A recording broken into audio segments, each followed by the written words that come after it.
ओम शांति। आज का प्रातः क्लास है 2968।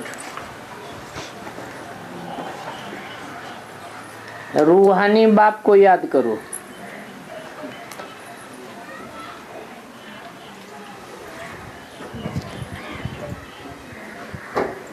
क्यों बोला? क्यों बोला? रूहानी बाप को याद करो, क्योंकि जिस्मानी बाप तो 84 जन्म याद करते रहे। जिस्मानी को याद करने की प्रैक्टिस है, परंतु रूह को और रूहानी बाप को सब भूले हुए थे। अब ये तो समझते हो रूहानी बाप ऊंचे ऊंचे है।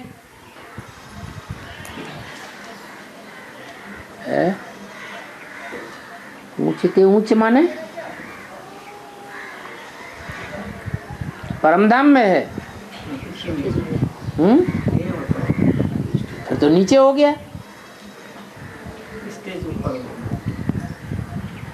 ऊंचते ऊंच और नीचते नीच की बात इस दुनिया की है। परमधाम में न ऊंच होता है और न नीचे होता है। माना वो ऊंचे ते ऊंचे धाम का रहने वाला जब इस साकार सृष्टि पर आता है तो साकार मुकर्रर रथ में प्रवेश करके ऐसी स्टेज बनाता है रथधारी की कि आप समान बना लेता है।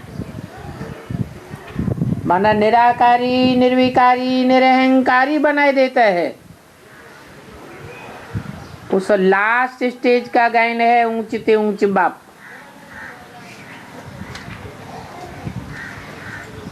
हाँ, और सभी अनेक संबंधियों से वो न्यारा जरूर है।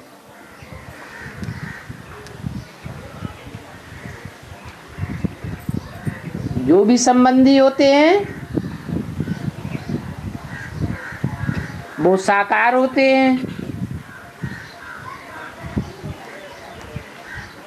समान बंधन बांधने वाले होते हैं, और वो नीचते नीच भी पार्ट बजाते हैं। लेकिन ये बाप ऊंचते ऊंचे है और पढ़ाते भी ऊंचते ऊंचे हैं। ऐसी ऊंची पढ़ाई और कोई नहीं पढ़ा सकता। ऊंचते ऊंचे बाप है तो वर्षा भी ऊंचे ते ऊंचा देता होगा। ऊंचे ते ऊंचा वर्षा कौन सा है जो कोई बाप नहीं देता?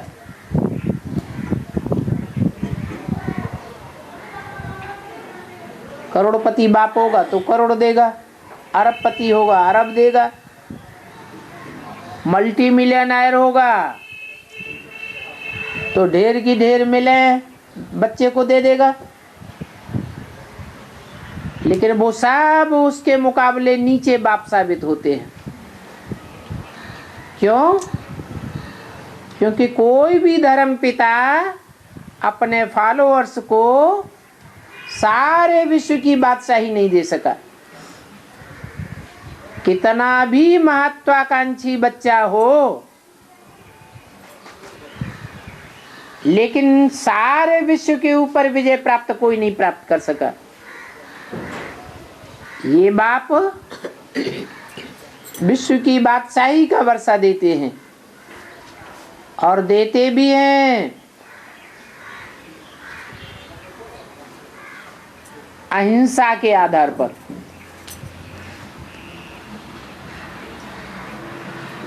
हिंसा सिखा करके वर्षा नहीं देते। जैसे और हुए हैं बड़े बड़े महत्वाकांक्षी, हिटलर है, नेपोलियन, मुसोलिनी, कितनी महत्वाकांक्षा थी कि सारे विश्व के ऊपर हम राज्य करें, परंतु उन्होंने रास्ता गलत अपनाया, हिंसा का रास्ता अपनाया, इसलिए सारे विश्व के ऊपर विजय प्राप्त नहीं कर सके। और ये बाप हमें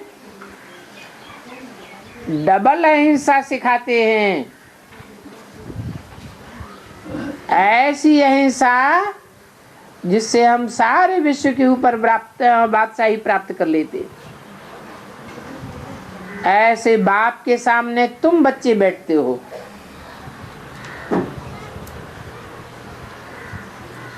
और बच्चे नहीं बैठते। और माने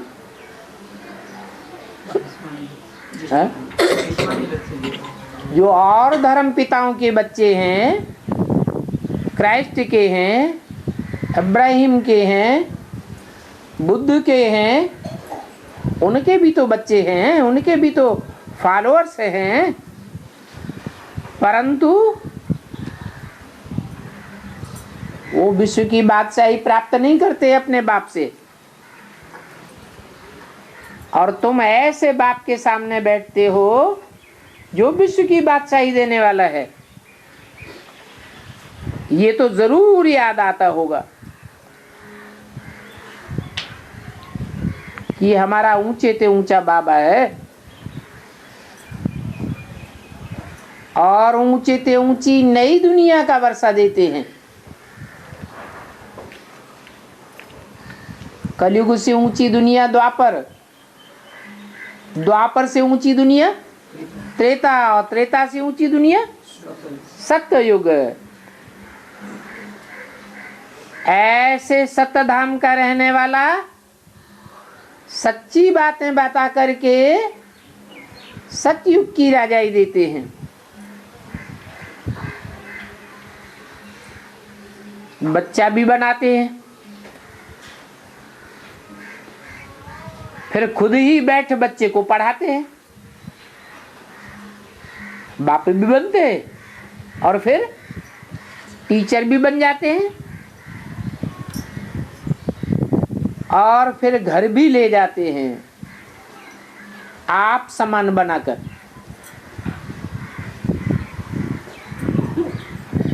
निराकारी बना करके निराकारी धाम में ले जाते हैं,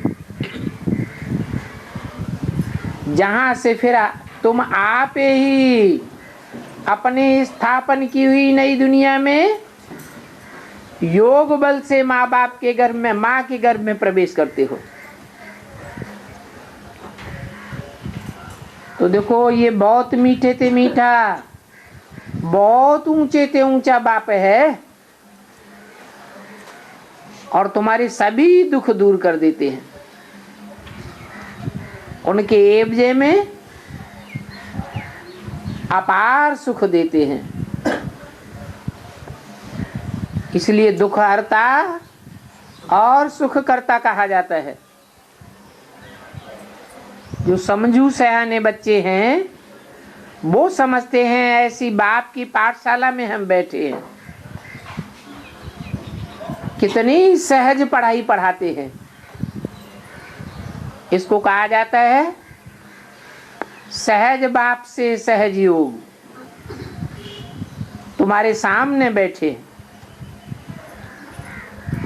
तो पढ़ाने वाले के साथ योग नहीं लगावेंगे, तुम्हारी आत्मा ही पढ़ती है इन आर्गन्स के द्वारा, और सुनती भी तुम्हारी आत्मा है कानों के द्वारा, और बाप भी इसके द्वारा समझाते हैं। कौन सा आर्गन है जिसके द्वारा समझाते हैं? मुख, तो सतमुख कहा जाता है, सन्मुख, मुख द्वारा समझाते हैं ना।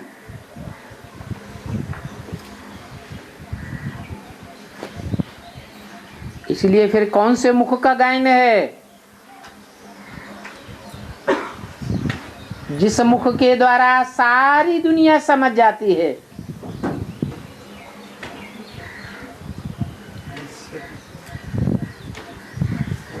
ब्रह्मा मुख का गायन नहीं है। उस मुख से ब्रह्मा कुमार कुमारियां सुनते होंगे, प्रजापिता के द्वारा भी समझते होंगे, लेकिन सारी दुनिया उस मुख के द्वारा समझ जाए ऐसा गायन नहीं है। वो मुख कौन सा है जो ऊंची से ऊंची स्टेज में स्थापन किया जाता है? गंगा नहीं, गंगा नाम नहीं है उस मुख का, गौमुख नाम है। गंगा भी जहां से उतरती है, जहां से नाम गंगा पड़ता है, उस स्थान का नाम है गंगोत्तरी, गंगा उत्तरी। परंतु उससे भी ऊंचा स्थान है, उसके जन्म का स्थान उससे भी ऊंचा है। तो गंगा भी कहां से उतरी? गंगोत्री तो नीचे ही है, उससे ऊपर नहीं, गायत्री नहीं, गौमुख। तो गौमुख का कितना गायन है। ये गौमुख का गायन क्यों है?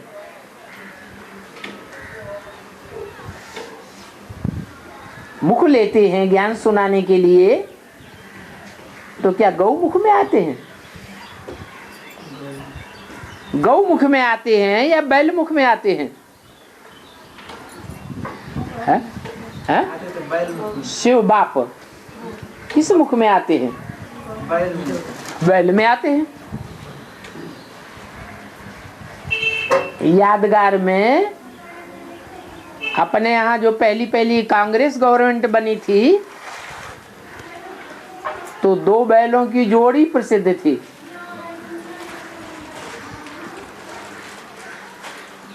कहाँ की यादगार है? संगम युग की ही यादगार है। राम और कृष्ण, ये 2 बैलों की जोड़ी है।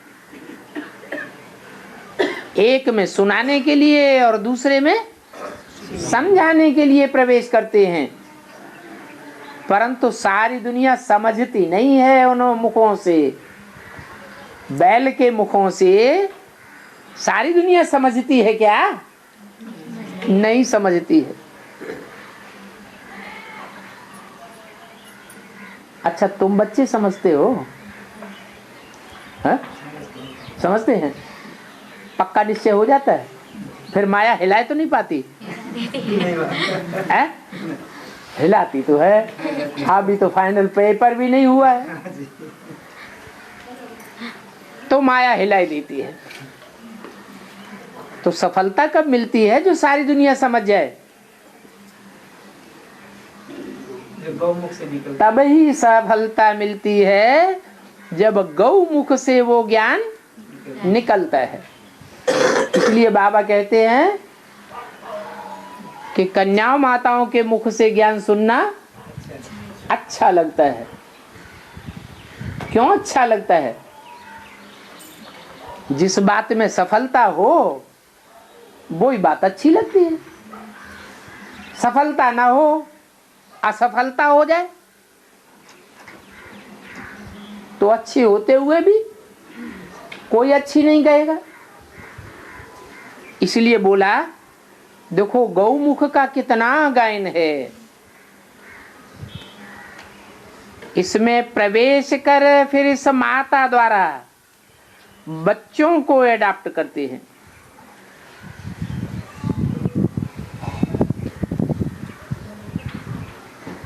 तो गौमुख में प्रवेश किया या नहीं किया?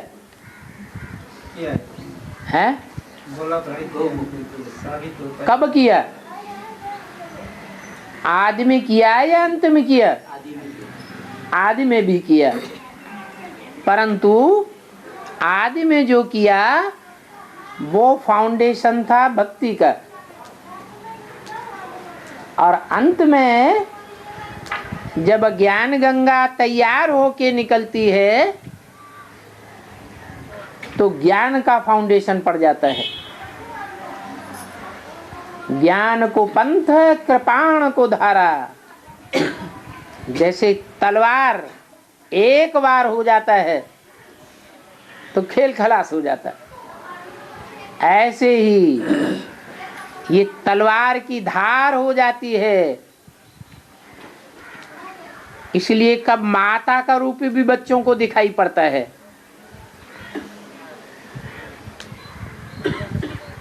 कब दिखाई पड़ता है? जब ज्ञान गंगा निकलती है। और ज्ञान गंगाएं कब निकली? आदि में, मध्य में या अंत में? कब का गायन है? नहीं, आदि में नहीं। निकली भी हो तो प्रसिद्ध नहीं हुई। मध्य में सरस्वती, सरस्वती नदी का क्या गायन है? बीच में आई और बीच में ही चली गई। और गंगा का अंत में गायन है। अंत में ज्ञान गंगाएं निकली हैं तो बच्चों को दिखाई पड़ता है। ऐसे अनुभव बहुतों को होता है, तेरे को अकेले नहीं होता है। सच सच माता समझ, फिर दूध भी पीने लगते हैं।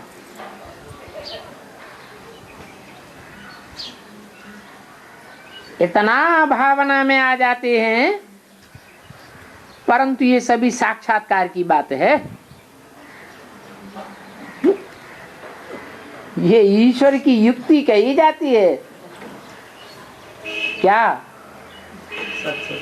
है? साक्षात्कार तो जो भावना वादी है, जो अपनी युक्ति है के पीछे तरफ में और कोई का भी ऐसा गायन नहीं है। एक ही परमपिता परमात्मा का ये चित्र है और चरित्र भी है। क्या क्या चित्र है और क्या चरित्र है?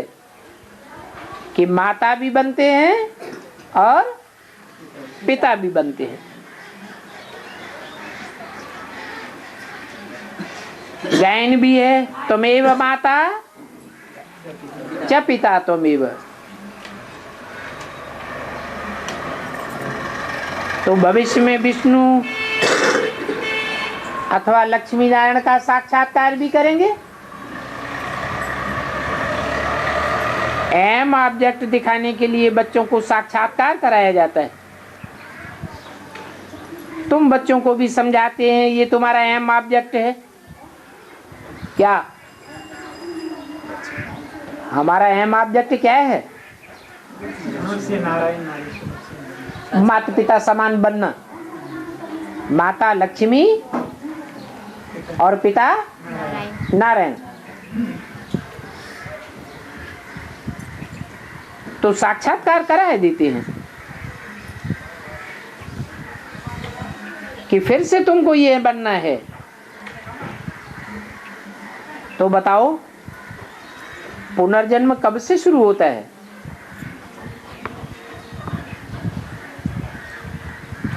पुनर्जन्म की भी शुरुआत आखिर कब से?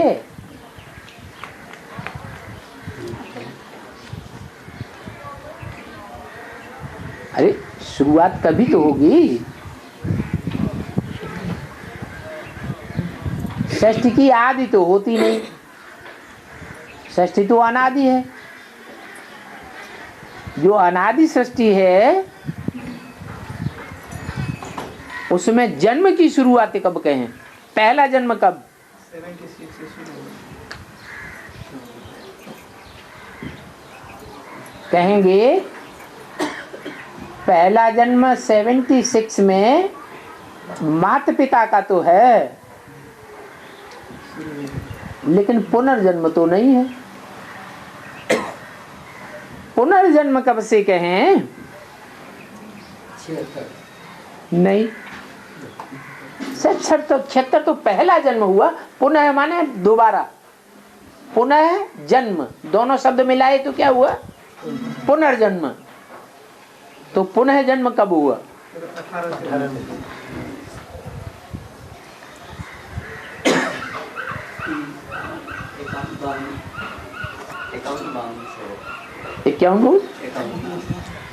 51 क्यों? वो बाबा ने जो जब गीता सुनाने लगे नहीं, ज्ञान गीता तो पहले से ही चलती थी, कराची से मुरली निकलती चली आई है, तो ज्ञान गीता तो तभी से है।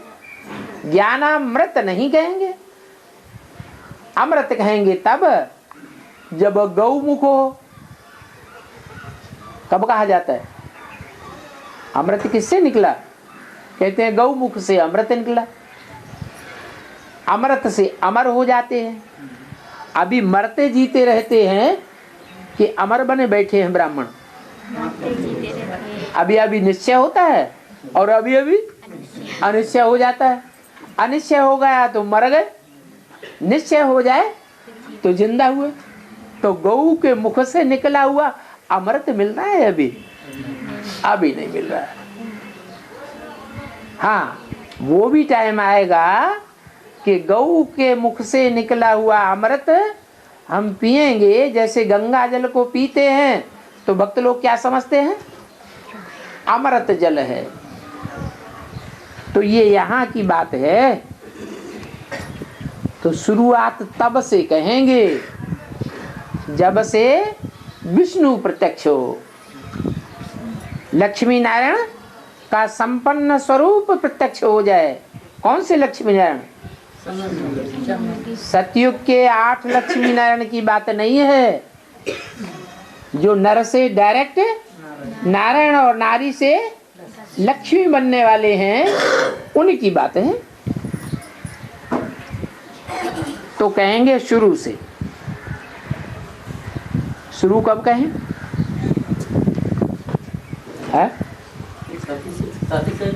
नहीं, शुरू कब कहें? अब ये 18 से होना चाहिए। 18? 2018 से होना चाहिए। ये तो पुराना हो गया। नहीं, ये जो जैसे हम 2018 कहेंगे, ये पुराना है या नया है? नहीं, वो वहाँ से ये संबत पुराना है या नया है? पुराना है। तो पुराने को नया कैसे कह देंगे? वहाँ से नया कहेंगे तो संबत भी वहाँ नया हो जाएगा। उसका नाम देंगे संबत एक एक एक। तो कहेंगे शुरू से। तुम बच्चों ने पुनर्जन्म लिया है तो तुमको स्मृति आई है स्मृति कि विक्रमी संबत कौन सा है? क्या?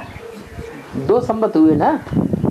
एक तो हुआ विक्रमी संबत, द्वापर के आदि से, जब से विक्रम शुरू हुए है, और एक है विक्रम संबत।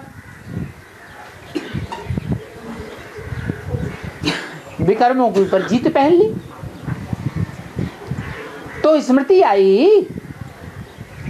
हर बात की तुमको स्मृति दिलाते हैं। पहले पहले तुम सो देवता थे। कब? पहले पहले सृष्टि के आदिकाल में तुम सो देवता थे।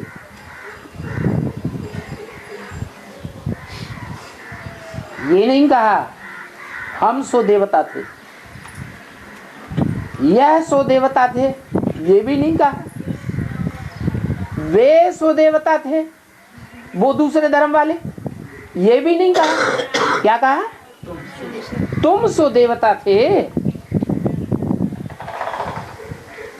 फिर तुम कैसे सीढ़ी नीचे उतर गए? वो ही नीचे उतरे हुए अभी फिर तुम देवता बनते हो। तो समझो, जो पहले पहले जन्म में आए होंगे वो ही 84 के चक्र में आवेंगे। जो आदि वाले थे, शुरू वाले थे, वो ही 84 के चक्र में आवेंगे, वो ही पक्के पक्के देवता कहे जाएंगे। पहले नंबर में कहेंगे प्रिंस श्री कृष्ण। कौन सा श्री कृष्ण? सतयुग का या संगम का? संगम का, जिसका गायन है शास्त्रों में। फिर भिन्न भिन्न नाम रूप धरकर वो इस समय फिर खड़े हैं।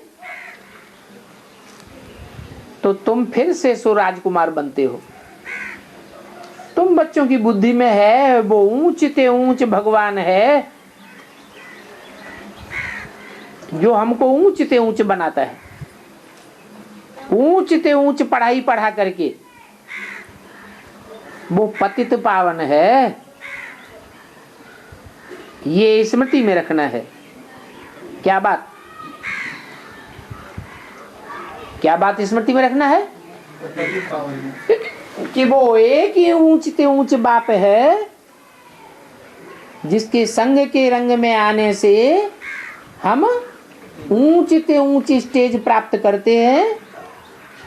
उसके अलावा और जो भी मनुष्य मात्र की आत्माएं हैं, उनके संग के रंग में रंगकर हम कहाँ जाते हैं? नीचे जाते हैं। इसमें मुझने की कोई बात नहीं है। इसमें किस बात में? कि एक बाप ही पतित पावन है, एक के अलावा और कोई भी पतितों को पावन बनाने वाला नहीं है। तुम्हारी आत्मा पहले 24 कैरेट कंचन थी ना। सच्चे सोने की तौल माप कैरेट से की जाती है। सच्चा सोना होगा तो 24 कैरेट कहेंगे। फिर उसमें जितना मिक्स होता जाता है उतना उसकी कैरेट गिरती जाती है। तो पहले पहले तुम्हारी आत्मा 24 कैरेट कंचन थी, शरीर भी तुम्हारा कंचन था, कोई भी रोग नहीं था, सारी दुनिया ही कंचन बन गई थी। अर्थात सारी दुनिया में प्योरिटी ही प्योरिटी थी। तो विचार करो, हमारा बेहद का बाप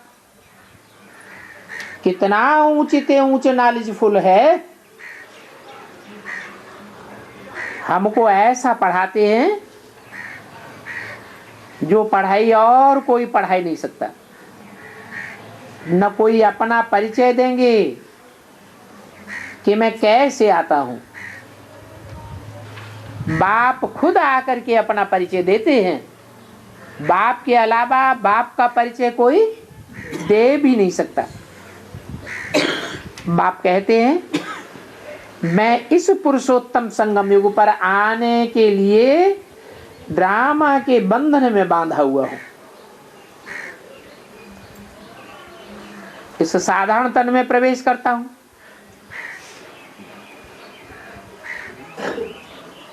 और ये साधारण तन भी बहुत जन्मों के अंत के भी अंत में मिलता है।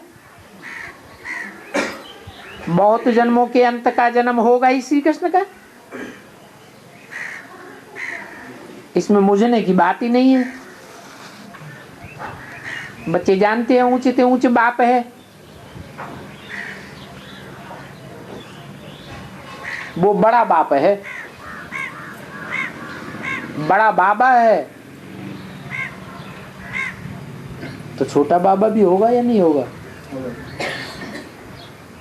कौन है छोटा बाबा, कौन है बड़ा बाबा? है छोटा ब्रह्मा बाबा है, वो है बड़ा बाप और ये है छोटा बाप। वो है बड़ा बाबा और ये है छोटा बाबा। कौन? छोटा बाबा ब्रह्मा बाबा हो गया। ब्रह्मा बाबा छोटा बाबा हो गया। छोटा बाबा क्यों? छोटा बाबा हो गया ना, वो पहले आया, आदि में आया तो कृष्ण भी दो हुए। हाँ जी। संगम कृष्ण और सत्य एक के बारे में तो हमें पता ही नहीं था। किसके बारे में? पिता के बारे में तो पता हाँ? नहीं। सतयुग में कृष्ण होता है आदि में, ये हम गाते तो थे, कीर्तन करते हैं तो गाते हैं ना, हे कृष्ण नारायण वासुदेव, वही नारायण वही कृष्ण। और नारायण कौन से युग में? कहते हैं सतयुग में नारायण का राज्य था। तो सतयुग में नारायण भी और सतयुग में कृष्ण भी। लेकिन ये बात बुद्धि में नहीं बैठी, क्योंकि शास्त्रों में अगड़म बगड़म कर दिया, कृष्ण को ले गए द्वापर युग में, तो बुद्धि में से बात खिसक जाती है। अभी सही सही बात बाप बतलाते हैं कि न तो मैं द्वापर के अंत में आता हूं कृष्ण बनकर, ये झूठी बात है। कृष्ण वाली आत्मा वास्तव में सतयुग के आदि में जन्म लेती है, और वो कृष्ण वाली आत्मा ही संगम युग में कोई मुकर्रर रथ में प्रवेश करके संगम युगी कृष्ण का पार्ट बजाती है।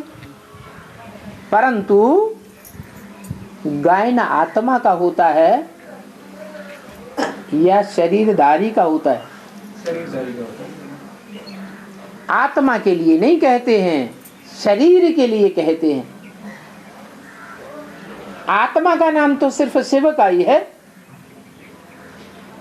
बाकी जो आत्माएं हैं उनका तो अपना शरीर होता है और शरीर का नाम पड़ता है। तो श्री कृष्ण के रूप में पार्ट बजाने वाले भी डबल हो गए। कौन कौन? सतयुग का कृष्ण और संगम युग का कृष्ण।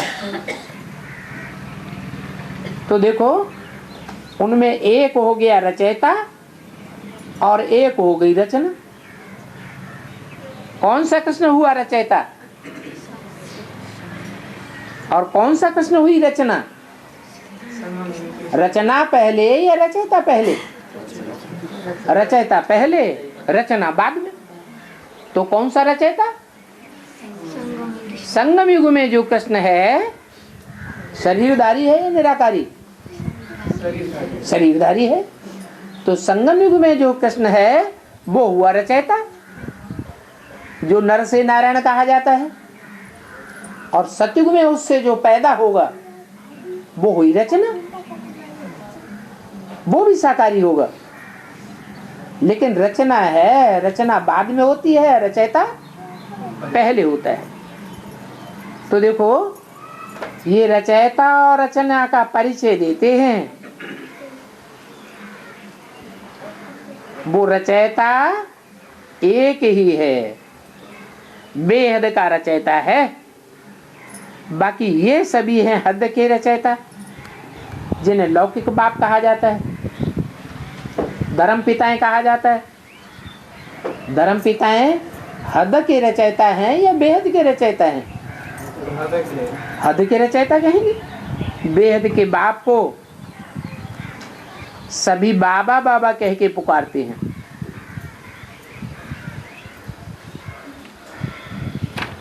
ऊंचते ऊंचे तो उनका यादगार भी कैसा होगा? ऊंचते ऊंच होगा। कौन सा यादगार है? ऊंचते ऊंच का यादगार कौन सा है? यादगार माने मंदिर। कौन सा मंदिर है जो ऊंचते ऊंच कहा जाता है? बनाया भी ऊंचे स्थान पर जाता है। शिव का मंदिर ऊंच स्थान पर बनाया जाता है और ऊंचते ऊंच माना जाता है। और जो भी मंदिर हैं, यादगार हैं, वो ऊंचते ऊंच नहीं है और इतने ऊंचे स्थान पर भी नहीं बनाई जाती। शिव का मंदिर देखो कहाँ जाकर के बनाया है। ऊंची ते ऊंची यादगार कैलाश पर्वत दिखाते हैं, अमरनाथ दिखाते हैं, तो यादगार भी ऊंचे ते ऊंची है। यहाँ माउंट आबू में क्या कहते हैं उसे? गुरु शिखर यादगार है। नाम क्या रखा? गुरु। कैसा गुरु? शिखा माने चोटी, चोटी का गुरु है, नाम दिया है गुरु शिखर। यहां तपस्या करते हैं और वहां सूक्ष्म वतन में बैठे दिखाए।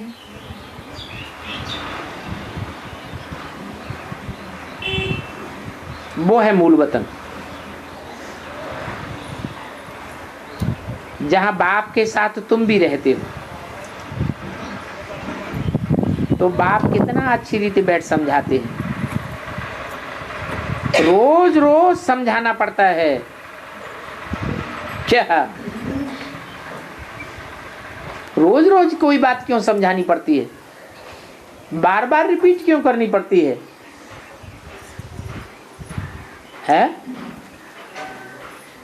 एक ही बात को बार बार रिपीट क्यों करते हैं कि मैं तुम्हारा ऊंचे ऊंचे बाप हूं, मैं तुम्हारा ऊंचे ऊंचे बाप हूं। रट्टा लगाए हुए हैं रोज, ऐसे क्यों? बच्चे भूल जाते हैं। बच्चे भूल जाते हैं। कहते हैं मैं सन्मुख आके बैठता हूं तो भी भूल जाते हैं। सन्मुख पढ़ाता हूं, तुम बच्चे सामने बैठे हो तो सामने जो चीज देखी जाती है, आंखों से जो चीज देखी जाती है, वो याद आती है कि भूल जाती है? याद आती है। तो तुमको क्यों भूल जाती है? माया बुला देती। माया का तो नाम दे दिया है। माया कोई और चीज थोड़े ही है। माया है अपनी कमजोरी। कौन सी कमजोरी? जन्म जन्मांतर जो देहधारी को याद करते रहे, देहधारी में बुद्धि लगाते रहे, वो देहधारी यहाँ नहीं है। क्या? जन्म जन्मांतर कौन से बाप को याद किया? कौन से टीचर को याद किया? कौन से गुरुओं को याद किया? देहधारियों को याद किया है या निराकारी को याद किया? देहधारियों को याद किया। तो प्रैक्टिस पड़ी हुई है इस बात की। देहधारी को याद करने की प्रैक्टिस पड़ गई। देहधारी से फट लगाव लग जाता है। और जो निराकारी बाप है वो इन आंखों से देखने में आता ही नहीं है, इसलिए वो बार बार भूल जाता है। इसलिए बाप को बार बार याद दिलाना पड़ता है। तो रोज रोज समझाना पड़ता है, बच्चे तुम्हारा बेहद का बाप आया हुआ है। और जो बाप हैं महान धर्म पिताएं भी कहे जाते हैं, वो बाप हैं कि नहीं? वो भी बाप हैं, वो नहीं भूलते। और ये बाप भूल जाता है। कब तक भूलता रहेगा? अरे कोई लिमिट है कि नहीं है? क्या लिमिट है कि मरते दम तक भूलते ही रहेंगे? कब तक याद रहेगा? कब तक भूलता रहेगा? बताया, जब तक देवताओं का झाड़ अर्थात तुम ब्राह्मणों का झाड़ फुल स्थापन नहीं हो जाएगा। क्या? पूरा झाड़ जब तुम ब्राह्मणों का स्थापन हो जाएगा, स्थापना का काम पूरा हो जाएगा, तब तक तुमको समझाते ही रहेंगे और तुम भूलते ही रहेंगे। यह प्रजापिता ब्रह्मा है।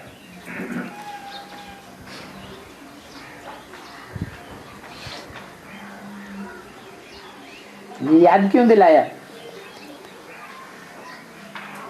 यह प्रजापिता ब्रह्मा है। यह कह के किसकी तरफ इशारा किया? भविष्य की तरफ इशारा किया। जिस तन में बाप मुकर्रर रूप से आकर के प्रत्यक्ष होते हैं, यह तन प्रजापिता ब्रह्मा है। और तुम प्रजापिता ब्रह्मा कुमार ब्रह्मा कुमारियां हो, एडॉप्टेड होते हो। किसके द्वारा है? नहीं, तो बाप एडॉप्ट करने वाला है, लेकिन जिसके द्वारा एडॉप्ट होते हैं प्रजापिता के द्वारा। नहीं, बाप जब बच्चे को एडॉप्ट करता है तो क्या करता है? माँ किसी बच्चे को लेता है और किसकी गोद में देता है? माँ के द्वारा। माँ की गोद में रख देता है, उसको कहते हैं अडॉप्शन। तो तुम प्रजापिता ब्रह्मा कुमार कुमारियां हो, एडॉप्टेड माता से होते हो। क्या तुम्हारा ये दिव्य जन्म है? तुम गर्भ से जन्म नहीं लेते हो, तुम बच्चों को बाप गोद लेते हैं माता के द्वारा। पहले बच्चे साक्षात्कार भी करते थे, फिर वो साक्षात्कार कराना बंद कर दिया, क्योंकि लोग जादू समझ रहे थे। अब यहाँ जादू आदि की तो कोई बात है नहीं कि नजर बांध देंगे, जादू कर देंगे। बाप कहते हैं नथिंग न्यू, ये कोई नई बातें नहीं है। हूबहू कल पहले मिसल जो होता आया है वो ही होता रहेगा। बाप तो एकदम निस्फुरना रहते हैं। हर 5-4 वर्ष के बाद मैं आता हूं, इतना ऊंचे ते ऊंचा बड़ा बाबा जरूर इतनी बड़ी जागीर देंगे। तुमको विश्व का मालिक बनाने की युक्ति बताते हैं। उस बाप से ऊंचा कोई भी नहीं है। कौन बोल रहा है? किसके तन में बोल रहा है? ब्रह्मा बाबा। ब्रह्मा बाबा के तन में शिव बाप बोल रहा है। तो बोलने वाला जो शिव बाप है वो ये क्यों नहीं कहता कि मुझ बाप से ऊंचा कोई नहीं है? ये क्यों कहता है उस बाप से ऊंचा कोई नहीं है? उस कह के दूर क्यों कर दिया? ब्रह्मा के तन में ही बोल रहा था, बाजू में ही तो बैठा।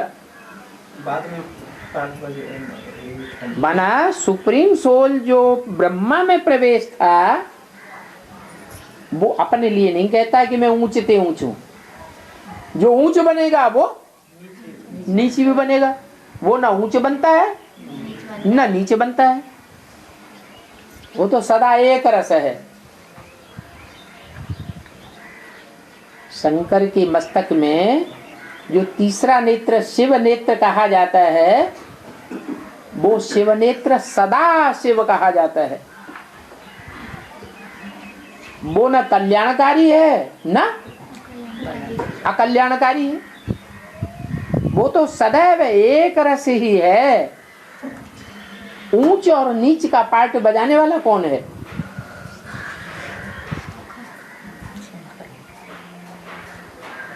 वो रचयिता है या रचना है? जो ब्रह्मा के तन में बोल रहा था। अरे वो रचयिता है, वो नई दुनिया रचता है। शरीर ही खत्म हो गया, ब्रह्मा का शरीर रह गया कि खत्म हो गया? तो रचयिता कैसे हुआ? ना रचना है ना रचयिता है। हाँ, ब्रह्मा को रचना कहेंगे, लेकिन वो ब्रह्मा भी उसकी यादगार शास्त्रों में नहीं है, उसकी मूर्ति भी नहीं बनती। कौन से ब्रह्मा की यादगार है? कौन सी ब्रह्मा की पूजा होती है? वो नहीं, वो ही ब्रह्मा जब जगदम्बा का रूप धारण करता है तो पूजा होती है। वो ही जगदम्बा गौमुख कही जाती है। तो बोला बाप कहते हैं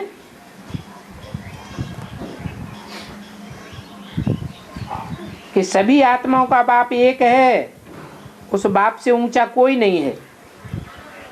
तो अब अपन को आत्म समझ कर बैठो और सब बातें भूल जाओ।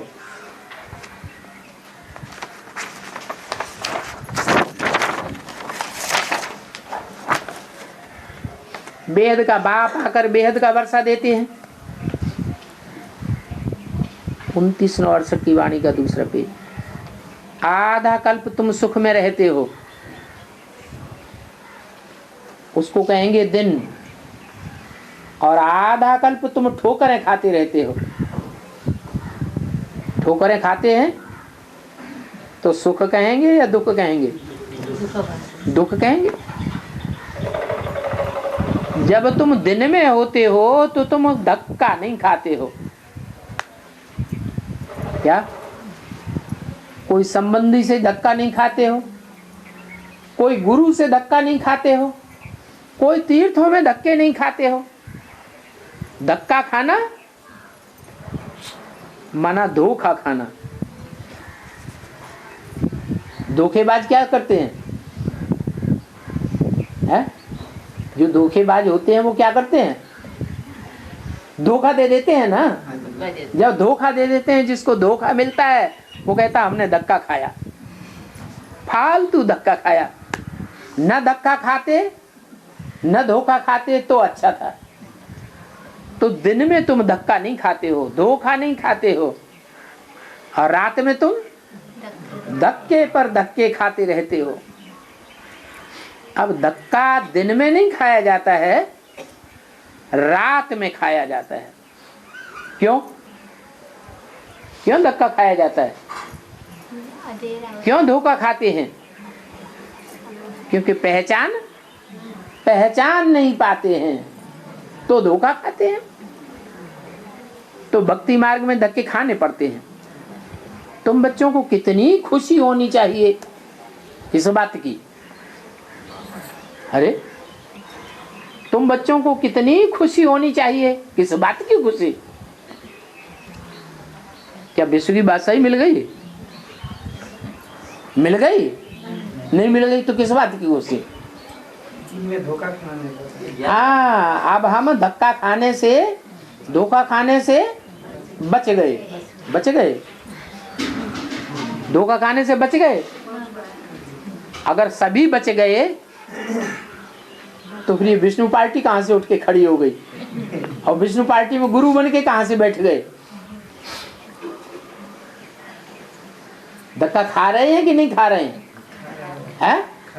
धक्का खा रहे हैं तो बच कहां गए? सब नहीं खा रहा है। सब नहीं खा रहा है, कैसे बच्चे लोग?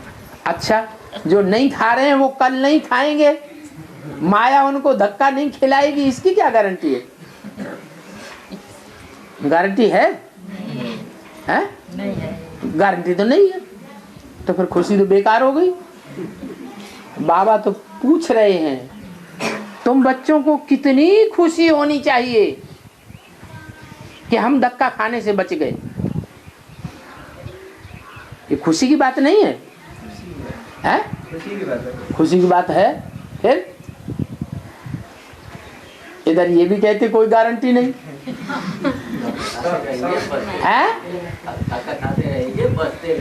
नहीं, कुछ बच्चे तो बाबा की नजर में ऐसे हैं जो धक्का खाने से बच गए।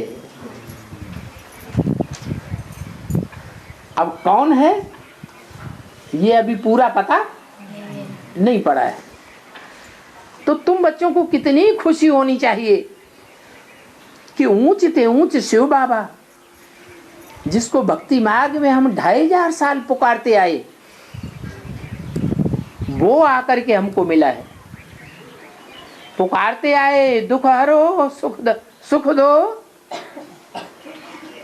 दो और दुख हरो, सुख करता और दुख हरता। सुखधाम से दुखधाम से सुखधाम में ले चलो। बाप कहते हैं दुखधाम और सुखधाम ये तुम्हारा चक्कर है, मेरा कोई चक्कर नहीं है। क्या ये चक्कर काटना, चक्कर खाना, ये तुम्हारा चक्कर है, मेरा चक्कर मेरा नहीं है। तो देखो कितनी सहज रीत समझाते हैं। ये भी समझाए देते हैं कि रावण के सिर के ऊपर गधे का शीश दिखाया जाता है? क्यों? हैं? क्यों दिखाते हैं? अरे देहाभिमान। बाप जानते हैं कितने टट्टू बुद्धि बन पड़े हैं। टट्टू नाम क्यों दे दिए? हैं? टट्टू क्या करता है? वजन ढोता है। जिसको वजन ढोने का स्पेशल काम दिया जाता है उसे कहते हैं टट्टू। एक होता है घोड़ा चढ़ने वाला और एक होता है टट्टू जिस पर सिर्फ वजन ढोया जाता है। तो बाप जानते हैं कितने टट्टू बुद्धि बन पड़े हैं। माने बुद्धि जो है वो बोझ उठाने की आदी हो गई है। बाप कहते हैं बच्चे तुम अपना सारा बुद्धि का बोझ मुझे दे दो। लेकिन बच्चे क्या करते हैं? अपने ऊपर सारा बोझ ले लेते हैं। तो देखो रावण को गधे का शीश दिखाते। रावण के कितने सर? 10 सिर। वो 10 सिर ऊपर या गधे का सिर ऊपर? गधे का सिर ऊपर और वो 10 सिर नीचे। इसका क्या मतलब हुआ? इसका मतलब क्या हुआ? इसका मतलब हुआ कि जो रचयिता बाप है वो बताते हैं कि तुम बच्चे जो मेरी रचना हो नंबर 1 वो टट्टू बुद्धि बन पड़ते हो। बुद्धि पर फालतू का बोझ ले लेते हो। तो पहला बच्चा कौन हुआ?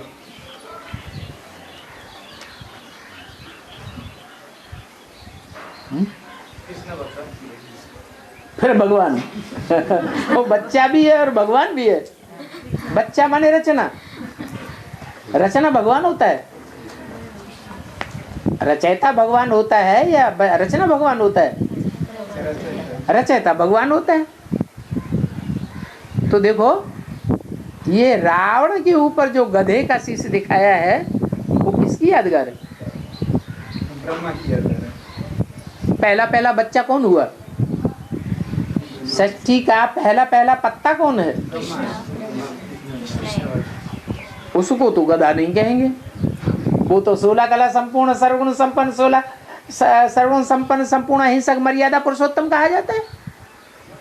उसको गधा कहेंगे? है? जो 84 जन्म लेने वाले बच्चे हैं षष्ठी में, उन बच्चों में पहला नंबर है, पहला पत्ता है। रचना पत्ता है, पत्ता रचना कहा जाता है, बीज बाप कहा जाता है। नंबरवार होता है। हाँ, नंबरवार। तो पहला जो पत्ता है उसको गधा कहेंगे? उसको गधा कहेंगे या ये कहेंगे कि वो पहला पत्ता आखिरी जन्म में आकर क्या बन जाता है? गधा बन जाता है। जो 10 सिर दिखाए गए हैं रावण के, 10 धर्म के 10 पिता, धर्म पिताएं हैं ना, उन धर्म पिताओं के ऊपर भी कंट्रोल करने वाला बन जाता है। क्या? काम क्रोध लोभ मोह अहंकार, पृथ्वी जल वायु अग्नि आकाश, ये 10 विकार और प्रकृति के 5 तत्व, 5 विकार और 5 तत्व, ये 10 मिलकर के रावण के 10 शीश बने। और इन 10 शीशों को कंट्रोल करने वाला कौन बन जाता है? अरे गधा माने देह अभिमान। जो देह अभिमान है वो 5 विकारों को पैदा करता है और से देह अभिमान के कारण ही जो 5 तत्व हैं वो तामसी बन जाते हैं। अगर देहभान ना हो, आत्माभिमानी हम बन जाएं तो 5 तत्व कैसे बन जाएंगे? सतो प्रधान बन जाएगी। सतयुग में 5 तत्व सतो प्रधान क्यों होते हैं? क्योंकि आत्मा सतो प्रधान होती है और यहाँ आत्मा तमो प्रधान है, तो 5 तत्व भी तमो प्रधान है। लेकिन इन 5 तत्वों को और आत्मा को जो तमो प्रधान बने पड़े हैं, इनको चलाने वाला कौन है? इनका मूल कौन है? इनकी जड़ कौन है? देह अभिमान। देह अभिमान। देह अभिमान। तो कड़े ते कड़ा जो विकार हुआ वो क्या हुआ? देह अभिमान। काम क्रोध लोभ मोह अहंकार इतने कड़े नहीं हैं, इनसे भी जास्ती देह अभिमान बहुत कड़ा है। देखो कितना समझाते हैं, गीता का भगवान कृष्ण नहीं है, और जिसको समझाते हैं, जिसके लिए ये समझाया जाता है, वो ही लंबा टाइम लगाता है, ये दूसरे बच्चे लंबा टाइम लगाते हैं।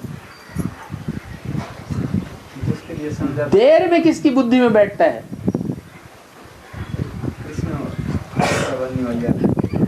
कौन सी आत्मा है जिसकी बुद्धि में सबसे जास्ती देर में बैठता है? ब्राह्मण बच्चों के बीच में ब्रह्मा की आत्मा ही सबसे जास्ती लेट समझती है। ये गीता का भगवान शिव शंकर भोलेनाथ है, कृष्ण नहीं है। अर्थात मैं नहीं हूँ, मेरा बाप जो मुझे सतयुग में जन्म देने वाला है वो गीता का भगवान है, सदैव नहीं। तब जब निराकार शिव ज्योति बिंदु उसमें प्रवेश करता है तब गीता का भगवान है। लेकिन वो आत्मा समझे क्या बैठी है? अभी भी समझे बैठी है। इतना एडवांस नॉलेज ले रही है, फिर भी गुलजार दादी में किस आधार पर प्रवेश करती है? क्या समझ करके? गीता का भगवान नहीं, अपन कैसे समझते? अपन को गीता का भगवान समझती है, इसलिए गुलजार दादी में अभी भी प्रवेश करती है और पढ़ाई जाकर के पढ़ाती है। उन बच्चों को अपना बच्चा समझती है। जब तक वो आत्मा पूरा न समझे तब तक और ब्राह्मण बच्चे भी पूरा समझ नहीं सकते। एक के पतित बनने से सब पतित बनते हैं और एक के पावन बनने से सब पावन बन जाते हैं। तो पढ़ाई किसके लिए खास चल रही है? जो सृष्टि का पहला पत्ता है उस पत्ते के लिए पहली पढ़ाई खास चल रही है। बोला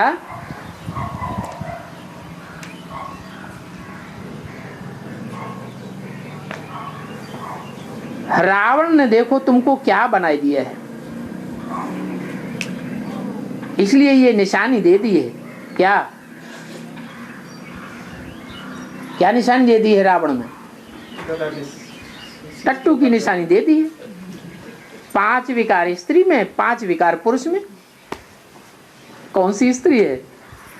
क्या नाम दिया है शास्त्रों में उसका? मंद उदरी। उदर, उदर माने पेट। ये पेट होता है, इस पेट में बात पचती है, कोई को नहीं पचती है। खास करके कहते हैं ना, औरतों के बुद्धि रूपी पेट में बात पचती नहीं। तो ये पेट हो गया आत्मा का। और शरीर का पेट कौन सा हुआ? ये। तो बोला मंदोदरी को दिखाते हैं स्त्री के रूप में और रावण को दिखाते हैं पुरुष के रूप में। पुरुष के 5 विकार, काम क्रोध लोभ मोह अहंकार, एक पुरुष के माथे ही क्यों जड़ दिए?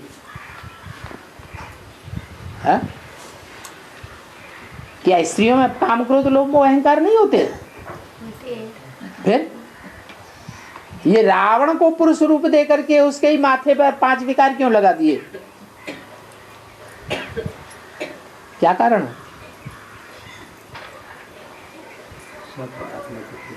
नहीं, स्त्रियों में देह अभिमान ज्यादा होता है और पुरुषों में विकार जास्ती होते हैं। विकारों में काम विकार जास्ती होता है।